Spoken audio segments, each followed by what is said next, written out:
రాయలసీమలోనే మొట్టమొదటి కళాశాల బీటీ కళాశాల.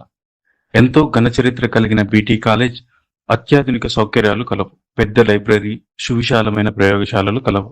అలాగే క్రీడాకారుల సౌకర్యాల కోసం పెద్ద గ్రౌండ్ బీటీ కళాశాల సొంతం.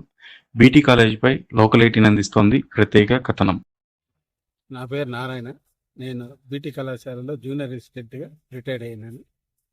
ఈ కళాశాలకు చాలా ప్రాముఖ్యత,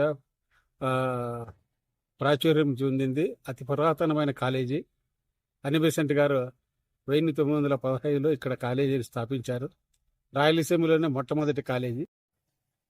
ఇక్కడ ఏమేమి కోర్సెస్ అవైలబుల్గా ఉండేటివి అప్పటి నుంచి? అప్పట్లో మొట్టమొదట బ్రిటిష్ గవర్నమెంట్ కాలంలో ఇక్కడ BA, BCom కోర్సులు, BSc కోర్సులు మాత్రమే ఉండేవి. రాను రాను ఇండిపెండెన్స్ వచ్చిన తర్వాత అన్ని రకాలైన కోర్సులు ప్రవేశపెట్టింది. ఇంటర్మీడియట్, డిగ్రీ, పీజీ కోర్సుల్లో 10 కోర్సులు ఉన్నవి. సైన్సు, లిటరేచరు, జర్నలిజం అన్నీ ఉండేవి. డిగ్రీలో కూడా ఉన్నాయి. తర్వాత రాను రాను ప్రభుత్వం అనుకూలంగా కోర్సులు మారుస్తూ కంప్యూటర్కి సంబంధించిన కోర్సులన్నీ రూపొందించడం జరిగింది. గణిత కాలంలో ప్రభుత్వాలు చేర్పులు మార్పుల వల్ల కళాశాల ప్రభుత్వానికి స్వాధీనమైన తర్వాత ఇంటర్మీడియట్ కోర్సులు కానీ, పీజీ కోర్సులు కానీ కాలేజీలో నడవడం లేదు. ఓన్లీ డిగ్రీ కాలేజీలో ఉండే కోర్సులు 3 మాత్రమే ప్రస్తుతం జరుగుతుంది.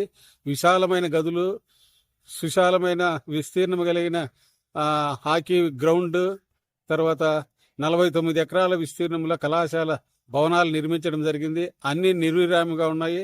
తర్వాత 2 హాస్టల్స్ నిర్మించారు UGC వాళ్ళు. హాస్టల్స్ కూడా జరగడం లేదు. విద్యార్థులు అడ్మిషన్స్ లేని దానివల్ల కళాశాల చాలా దీనస్థితిలో ఉన్నది. ఈ కళాశాలను ప్రభుత్వం ప్రోత్సహించి ప్రజాప్రతినిధులు, పుర ప్రముఖులు వీరందరూ చొరవ తీసుకొని కళాశాలకు పునర్వైభవం తీసుకొస్తారని ఆశిస్తున్న రిటైర్డ్ ఉద్యోగిగా నా మనసులో ఉన్న బాధను మీకు తెలియజేస్తున్నాను.